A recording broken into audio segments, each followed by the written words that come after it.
É interessante como que os cristãos de hoje pouco falam do poder do nome de Jesus. As pessoas elas entraram em muitos debates e em questões, né, de discussões apocalípticas. E você vê pessoas até inteligentes, mas quando a Bíblia fala que a letra mata e o espírito é o que vivifica, também pode estar relacionado a isso. Você tem pessoas com um alto nível de conhecimento bíblico, porque estudaram hermenêutica, exegese, estudaram tudo. Só que quando você fala do nome de Jesus, do poder sobre os demônios, sobre as enfermidades, como diz lá em Marcos, esses sinais seguirão os que creem, parece que essa palavra não é importante o suficiente para aquelas pessoas. Ou seja, um conceito máximo da Bíblia sendo desprezado. Porque quando Jesus vai revelando lá, por exemplo, em Lucas 13:10, que havia um espírito de enfermidade na coluna daquela mulher que estava encurvada há 18 anos, e ele bem disse: não convinha soltar dessa prisão essa filha de Abraão, a qual há 18 anos Satanás mantinha presa. Jesus está manifestando para a gente a vitória dele, né, do seu nome, que o materializa também, sobre os demônios. Ou seja, nós vivemos uma sociedade que tem demônios. Sempre teve demônios. Tá? No Antigo Testamento, parece que eles tentavam expulsar os demônios em nome de Deus. Mas eu acho que não tinha sucesso, porque nós vemos Davi tocando harpa para espantar o espírito mau que estava sobre a vida de Saulo. Então, nós ganhamos um nome acima de todo o nome. Por que isso? Que a Bíblia fala, o João diz que tudo que foi feito no universo, nada do que foi feito sem ele. Nem tronos, nem reinos, tudo foi feito com ele. Jesus era aquela pedra que aparentemente seguia os israelitas. Jesus estava presente em toda a construção de Israel, né, da história dos hebreus. Ele sempre, tudo que foi feito no mundo foi feito na presença dele. Ele é o verbo, no princípio era o verbo, e o verbo estava com Deus e o verbo era Deus. Explicar que Jesus é um Deus Filho, parece que as pessoas não entendem, parece que você está falando de três deuses. Não, nós estamos falando de um Deus soberano que tem um Filho, que é Senhor, que é o Abba. Quando Jesus disse assim, ele cita o Salmo 103, né? Ele pergunta: como que vocês dizem que o Messias é filho de Davi, se o próprio Davi o chamou de Senhor? Disse o Senhor ao meu Senhor: assenta-te à minha direita até que eu ponha os seus inimigos por estrado dos seus pés. Como que o Messias é filho de Davi, se ele é chamado de Senhor pelo próprio Davi, que Jesus disse não podia mentir porque ele estava falando pelo Espírito? Disse o meu Adonai ao meu Adoni, ou disse o meu Yahvé ao meu Adonai. Então ali mostra que Jesus está ali presente no Antigo Testamento. No Salmo 103, quando Jesus disse que os pecados daquele homem estavam perdoados, os fariseus chamaram ele de blasfemador, porque o Salmo 103 diz que só Deus poderia perdoar pecado. Aí ele disse: para que saibais que o Filho do Homem tem poder e autoridade para perdoar pecados, levanta, toma o teu leito e anda. Ele cura, mostrando a autoridade dele sobre o perdão dos pecados. Então, tipo que existe, Jesus disse antes de Abraão existir, eu sou, e pegaram pedras e pães, e pedras e paus para matar, porque ele estava dizendo, eu sou Deus. Ele não estava dizendo que era o Deus Pai. Nunca a Bíblia diz, porque ele sempre fala que o Pai que está no céu é maior do que eu. Vindo o Pai, volto para o Pai. As pessoas têm uma dificuldade de entender isso. Que existe um ser que tem a mesma essência de Deus, a mesma eternidade, que não foi criado. Eu e o Pai somos um. É o mesmo atributo de eternidade. As pessoas não conseguem entender isso. E a Bíblia diz que ao nome do Filho, ao Filho está ordenado que todos os anjos o adorem. Então, Paulo disse que Deus sujeitou todas as coisas aos pés de Jesus, mas quando diz todas as coisas, isso exclui o Pai. O próprio Pai não está sujeito a Jesus, mas todas as demais coisas foram feitas por Ele, para Ele. Ele que morreu por nós. A vontade do Pai é que aquele que honra Ele, honre o Filho. Está escrito. Então as pessoas não honram a Jesus Cristo como Senhor, como sendo Filho de Deus. Na visão de Estevão, Jesus estava ao lado de Deus. E onde Jesus se assenta? No mesmo trono que Deus. É um trono que cabe os dois. Isso é Apocalipse. Então você não tem heresia no que eu estou falando aqui. Você pode pesquisar, pegar exegeta, pegar pessoas.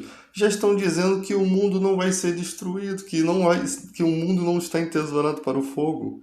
Você pode ler lá o texto certinho, pegar que aquelas pessoas, eu já falei com pessoas que são conhecedoras do hebraico, do grego, é destruição de fogo. Só que vai haver uma transformação ali na terra, né? Não vai ser mais essa mesma terra. Os céus e a terra que agora existem passarão, mas as minhas palavras não passarão. Então existe uma transformação, uma reformulação desse planeta. Vai ser uma outra coisa espiritual. Nossa morada é no céu. Jesus fala, na casa de meu pai há muitas moradas, vou preparar para o lugar. A nossa morada é com Deus. Nós vamos receber um corpo glorioso que nos capacitará a ver a Deus. Então não tem sentido você se preocupar com o mundo material, porque o seu corpo vai ser um corpo diferente, incorruptível. Essa terra aqui já se transformou em corrupção, já teve derramamento de sangue, então tem que haver uma mudança nisso tudo. E as pessoas, elas continuam sem compreender. Já estão dizendo que o inferno não vai existir, sendo que o inferno vai ser lançado no lago de fogo e enxofre, e diz que lá estará a besta, o falso profeta, o Satanás, né, a antiga serpente, e lá haverá choro e ranger de dentes. E diz que todos que não estiverem no livro da vida foram lançados ali para dentro. Foram lançados para dentro do lago de fogo e enxofre. Os que não estiverem no livro da vida do Cordeiro vão estar lançados lá dentro. E lá serão atormentados de dia e de noite para todo sempre. Agora, se Deus, que é amor, não for fazer isso, destruir aquilo ali, já seria um castigo, porque você deixaria de existir para sempre, como se sua vida nunca tivesse sentido nenhum. Porque você viveu, você teve pessoas boas, você amou, você teve filhos, você teve coisas boas nessa vida, nesse plano aqui, Deus ainda te concedeu coisas boas. E é a vontade de todo ser humano continuar tendo essas coisas boas. Porque o homem sem esperança na eternidade, para quem serve? Você nunca mais vai ver sua filha, seu filho, aquelas pessoas, sua mãe, seu pai, as pessoas que você ama. Até os bichinhos de estimação gostaria de ver lá no céu. Na verdade, a gente é tão sentimental que a gente quer tudo. E nós não sabemos as coisas que Deus tem preparado para nós. Paulo diz que não dá para comparar as dores e o sofrimento do presente com a glória que há de vir. E olha as dores que estavam falando. Eles estavam falando de pessoas cerradas ao meio, lançadas no Coliseu para ser devoradas pelos leões. No momento estamos espetáculos a homem e a anjos. Os anjos assistindo os filhos de Deus, né? Que é todos que receberam deles o poder para ser feito filhos de Deus. Os cordeiros de Cristo, aqueles que vão reinar, aqueles que os anjos vão estar ali auxiliando, vendo os anjos ali presenciando junto dos homens o massacre dos cristãos. A ponto de Paulo falar para eles que nem casamento, né? Se fosse possível eles viverem sem casamento seria melhor, porque por conta da presente tribulação do tempo daquela época. Então, Jesus deu autoridade no nome dele. Jesus enviou 72 discípulos para expulsarem demônios, voltaram alegres. Jesus disse, não se alegre, porque os demônios se vos submetem, mas sim porque o Espírito, porque o nome de vocês está arrolado no reino dos céus. E Jesus disse: eu vi Satanás cair do céu como um relâmpago. Ou seja, Jesus viu Satanás sendo destronizado, e ali está mostrando uma vitória no nome dele, através sobre os espíritos malignos. Ele deu essas autoridades aos 72 discípulos, está na Bíblia. Além dos 12, né, tinha mais gente que seguia Jesus. Eles voltaram animados. Ou seja, começa um novo reino diferente. Jesus fala que a nova aliança, a Bíblia fala que a nova aliança é baseada em melhores promessas. Jesus fala: não se põe vinho novo em odres velho, pois se rompe, não se põe pedaço de veste nova em vestes velhas, porque se rasga. Ele disse isso exatamente quando foram perguntar, questioná-lo, por que os discípulos de João Batista jejuavam e os dele não. Jesus estava mostrando uma diferença entre a antiga aliança e a nova. Ele fala que o vinho velho, aquele que experimenta, está satisfeito. Mas existe o vinho novo. Então, tipo que no mundo ficou aquelas pessoas que preferem o judaísmo, né, viver pela lei judaica, até por nacionalidade, né, por nascimento. Mas chegou a nova aliança e tem pessoas que já vêm seguindo a Cristo. Você tem aquelas pessoas que não largaram as práticas judaicas, porque é de cultura, né, judaica, mas que conseguem reconhecer Jesus Cristo. E tem aquelas pessoas que são gentílicas, que nunca teve nada a ver com as questões judaicas, que não precisam ser circuncidadas, que conseguem o perdão dos pecados através da fé em Cristo, que são justificadas pela fé e não pelas obras da lei. Então você percebe que há um rompimento, assim, uma diferença, né? É uma aliança maior, baseada em melhores promessas. Jesus é sumo sacerdote da ordem de Melquisedeque, para interceder para sempre por nós. É uma coisa totalmente diferente, né? E é uma aliança baseada em melhores promessas. Por quê? Porque o Espírito Santo agora é atuante na vida da pessoa. Então, a pessoa acaba negando o Espírito Santo quando ela não aceita, né, a viver pela fé, né? Antigamente era sacrifício para obter perdão de pecados. Hoje em dia não tem como sacrificar, porque não tem nem o templo para fazer o sacrifício pela expiação dos pecados. Então Jesus veio expiar o pecado. Ele é o Cordeiro de Deus que tira o pecado do mundo. Então, nós temos que perceber que há uma importância muito grande nesse nome. Mas eu uso o nome de Jesus e não funciona. Falta alguma coisa em você. Falta um momento ainda de Deus revelar isso no teu coração e te dar o caminho. Porque tem pessoas também que só querem usar de poder. Não é assim o evangelho, é pregação da palavra, é libertação, é trazer novidade de vida, é você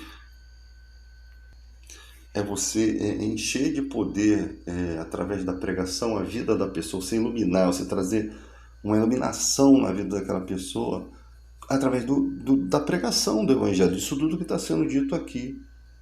E os sinais acompanharão os que creem. Quando for necessário e você estiver diante de uma situação que Deus permitiu, você vai orar. E ali pode Deus fazer ou não, porque Ele é soberano. Nós precisamos aprender que Deus é soberano. O nome tem poder. Tudo que pedir de meu nome recebereis. Crendo recebereis. Então você tem que começar um exercício de quê? De você estar começando e Jesus vai trabalhar contigo assim como trabalhou com os discípulos. Então às vezes as coisas não vão funcionar, não é porque não há poder no nome de Deus, é porque não chegou o momento certo, é porque não tem preparo ali, você está pensando uma coisa de uma forma diferente, o teu coração é enganoso, você não está com o coração totalmente na fé, você ainda não tem maturidade suficiente, você ainda não entende o que se pode pedir a Deus, o que o que é supérfluo, você ainda tem vaidades que precisam ser quebradas. Em todo momento você vê, os discípulos tinham essa questão de disputar entre eles quem era o melhor, né? Jesus falou: melhor é aquele que serve a todos. Se eu que sou Senhor lavo os pés de vocês, vocês têm que fazer o mesmo uns com os outros. Então, lições de humildade, há muitas lições que uma pessoa tem que aprender ainda para estar capacitada a ter a responsabilidade do nome de Jesus, tá? A responsabilidade de falar algo e algo acontecer. Ainda mais se a pessoa tiver um ministério profético mesmo, se Deus for usar ele como usava Paulo, né? Que são coisas exclusivas na Bíblia. Você não tem. Porque assim, cara, todos os cristãos têm a autoridade no nome de Jesus. Mas tem gente que tem uma exclusividade, porque tem a capacidade de ceder mais de si, tá? Evangelho não é brincadeira, você vai estar lidando com espíritos malignos que eles possivelmente vão vir contra a sua vida. Então você precisa ser preparado.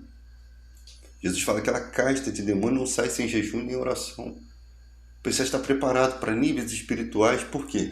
Porque é um embate maligno. O diabo ele anda ao redor como um leão, tentando tragar. Então não pode ser, você não pode ir de qualquer maneira sem estar capacitado no espírito, né?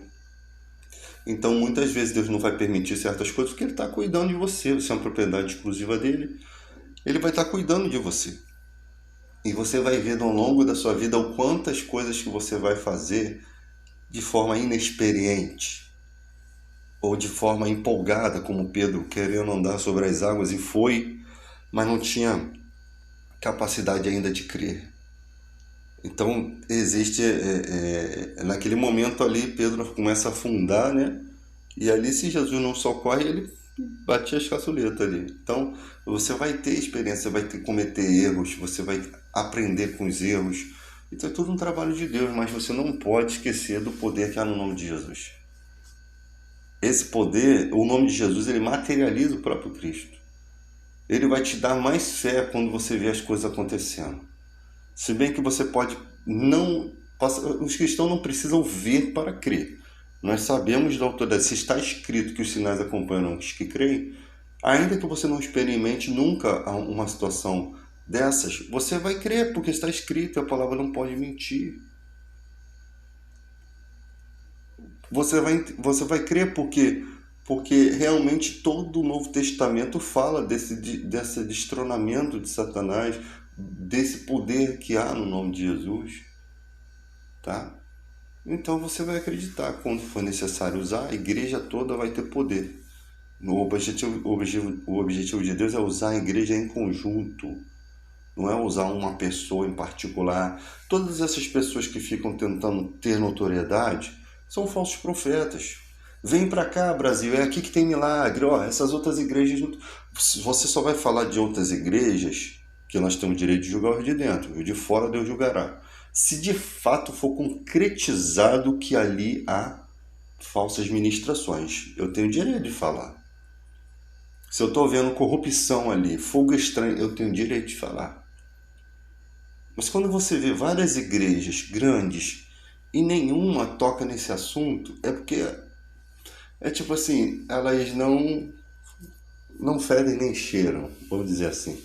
São igrejas que estão no mesmo barco, na mesma cobiça, tá? As pessoas não querem ter problema jurídico, problema político, porque é isso que arruma. Mas que pelo menos, já que não quer ter problema, que a sua igreja faça a diferença.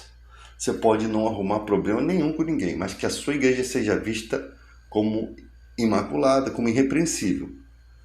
Se você fizer isso, você nem precisa falar nada, porque as suas obras falam por você. Mas não é isso que acontece. Essas igrejas ficam caladinhas, porque quando tem que apoiar um político, um presidente corrupto, eles apoiam. Porque o interesse deles é crescer materialmente, em poder. Eles não estão querendo proclamar reino coisíssima nenhuma. Porque se eles quisessem proclamar o reino, eles iam começar de acordo com as escrituras. As pessoas iam apontar o dedo para a igreja e não ia haver problema nesse sentido. Você tem problema na igreja, você tem adultérios, você tem um monte de coisa que você tem que lidar. Pastores que se corrompem, você tem, isso é normal, porque o ser humano é falho, mas o que não pode ter é aquela maldade perpetuando-se ali dentro, ou seja, é aquela pedição de dinheiro que não para, sabe? Eles não conseguem dar um basta mais, né? Ele não consegue parar com aquilo, porque parar parece que está assumindo culpa. Assume a culpa, diz que errou e começa do zero. Não precisa você dizer que vai assumir a culpa, é só você mudar o comportamento da igreja. É só mudar. E se não mudar, vai perder tudo. O tudo aí não é nada. Porque as coisas feitas fora da vontade de Deus pode trazer muitos prejuízos espirituais para as pessoas. Só que eles sabem que Deus é longânimo, que releva muita coisa. Por amor, né? Mas esses caras oram numa hipocrisia. Parece que eles gostam de aparecer orando. Que diminua eu, mas que cresça o Senhor. As pessoas têm que aprender que Jesus que tem que crescer. Não é o nome do pastor. Olha, a gente vai ter uma caravana do fulano de tal. Não, não pode ser dessa forma. Não é aquele fulano de tal que tem que estar em evidência. Quem tem que estar em evidência é a palavra de Deus. É Jesus. É Deus.